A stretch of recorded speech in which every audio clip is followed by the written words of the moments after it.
चलिए इस वीडियो में बात करते हैं आर्टिफिशियल इंटेलिजेंस की। तो ये आर्टिफिशियल इंटेलिजेंस पे सेकंड लेक्चर है। इससे पहले हम लोगों ने मशीन लर्निंग टॉपिक में देखा था, तो ये फर्स्ट लेक्चर था मशीन लर्निंग का, और इस पे सेकंड टॉपिक जो है वो है आर्टिफिशियल इंटेलिजेंस के ऊपर। तो artificial intelligence is a contrast to human intelligence. What is artificial intelligence? Artificial intelligence होता क्या है? It suggest that machine can mimic humans. ये सजेस्ट करता है कि जो मशीन होती हैं वो ह्यूमंस की नकल कर सकती हैं। वो किस किस एरिया में नकल कर सकती हैं? टॉकिंग में, बातचीत करने में, सोचने में, लर्निंग में, प्लानिंग करने में, या अंडरस्टैंडिंग या समझदारी वाला कोई काम हो उसमें ये जो एआई होता है वो ह्यूमंस की नकल कर सकता है। तो यहाँ पे दिया हुआ है कि a artificial intelligence is also called machine intelligence and computer intelligence. तो आर्टिफिशियल इंटेलिजेंस को इन नामों से भी हम पुकार सकते हैं।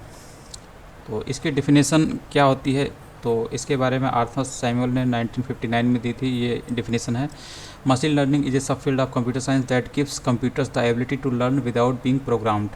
इसके बाद विकीपीडिया ने 2022 में इसके बारे में बताया कि उसने वो क्या कहता है, मतलब विकीपीडिया क्या कहता है एआई के बारे में। तो ये बोलता है कि AI is intelligence demonstrated by machines unlike natural intelligence displayed by humans and animals which involves consciousness and emotionality. तो ये डिफिनेशन दी गई है विकीपीडिया के जरिए। उसी तरीके से इन्वेस्टोपीडिया ने क्या दी है 2022 में, ये दिया हुआ है। आईबीएम ने क्या दिया, क्या डिफिनेशन दी है एआई की, यहाँ पे दिया हुआ है। तो ये सब दिए हुए हैं। ब्रिटानिका क्या कहती है एआई के बारे में, तो यहाँ पे लिखा हुआ है। तो ये सब कुछ जो फेमस इंस्टीट्यूट हैं उनके ज़रिए डिफिनेशन दी गई है। अब इसके बाद तो आप इसको पढ़ सकते हैं इन सभी को। इसके बाद है एआई। तो ये W3 की साइट क्या कहती है एआई के बारे में, तो artificial intelligence is a scientific discipline embracing several data science fields ranging from narrow AI to strong AI including machine learning, deep learning, big data and data mining.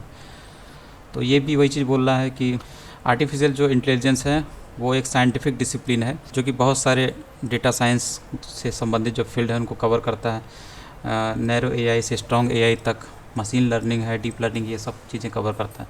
और ये यहाँ पर ग्राफ दिया हुआ है। तो ये पिछले बार हम लोगों ने इसके बारे में पढ़ा था। आर्टिफिशियल इंटेलिजेंस सबसे बड़ा एरिया है, उसके अंदर हम लोग मशीन लर्निंग के अंदर न्यूरल नेटवर्क, और न्यूरल नेटवर्क के अंदर हम लोग डीप लर्निंग की बात करते हैं। अब है कि नैरो एआई क्या होता है। Narrow AI is limited to narrow यानी specific areas like most of the AI we have around us today. तो यहाँ पर ये बताने की कोशिश कर रहा है कि आजकल जो हम लोग अधिकतर अपने आसपास जिन एप्लीकेशंस को इस्तेमाल करते हुए नज़र आते हैं उसमें इसी नैरो आर्टिफिशियल इंटेलिजेंस का इस्तेमाल होता है। मतलब वो इसी नैरो आर्टिफिशियल इंटेलिजेंस के भाग होते हैं। मतलब हमारे आसपास, ह्यूमंस के आसपास जो भी चीज़ें एप्लीकेशन के रूप में आपको दिख रही हैं वो नैरो एआई के ही एग्जाम्पल हैं।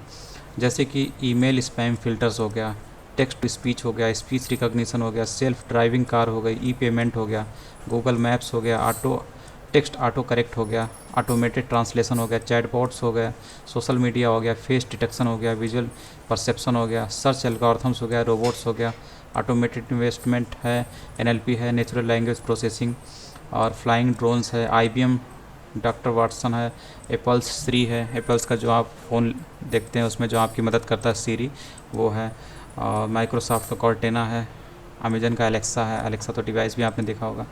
तो ये सब मदद करते हैं। और नेटफ्लिक्स की जो रिकमेंडेशन व्यवस्था है, ये सारी चीज़ों में हम लोग नैरो एआई को देखते हैं। मतलब नैरो एआई की एग्जांपल हैं प्रैक्टिकली जो आपको हर जगह देखने को मिल रहे हैं। नैरो एआई को हम लोग वीक एआई भी कहते हैं। वीक एआई का मतलब क्या है? इसका मतलब है built to simulate human intelligence. Strong AI का मतलब है built to copy human intelligence. तो इन दोनों का क्या मतलब है? तो built to simulate human intelligence का मतलब है कि इसको इस तरीके से बनाया गया है कि ह्यूमन इंटेलिजेंस को ये अनुकरण कर सके, स्टेप बाय स्टेप अनुकरण कर सके। इसी को वीक एआई के अंतर्गत हम लोग रखते हैं। वहीं स्ट्रॉन्ग एआई का मतलब है कि ये बिल्कुल ह्यूमन इंटेलिजेंस की कॉपी करने के लिए इस्तेमाल किया जाता है, नकल करने के लिए इस्तेमाल किया जाता है। This is to build copy human intelligence. नकल करने की हम लोग बात करते हैं स्ट्रॉन्ग एआई के अंतर्गत, और ह्यूमन इंटेलिजेंस की उसका अनुकरण करने की बात हम लोग करते हैं वीक एआई के अंदर। अब है strong AI. Strong AI is the type of AI that mimics human intelligence. Strong AI क्या करता है? ह्यूमन इंटेलिजेंस की नकल करता है। Strong AI indicates the ability to think, plan, learn and communicate.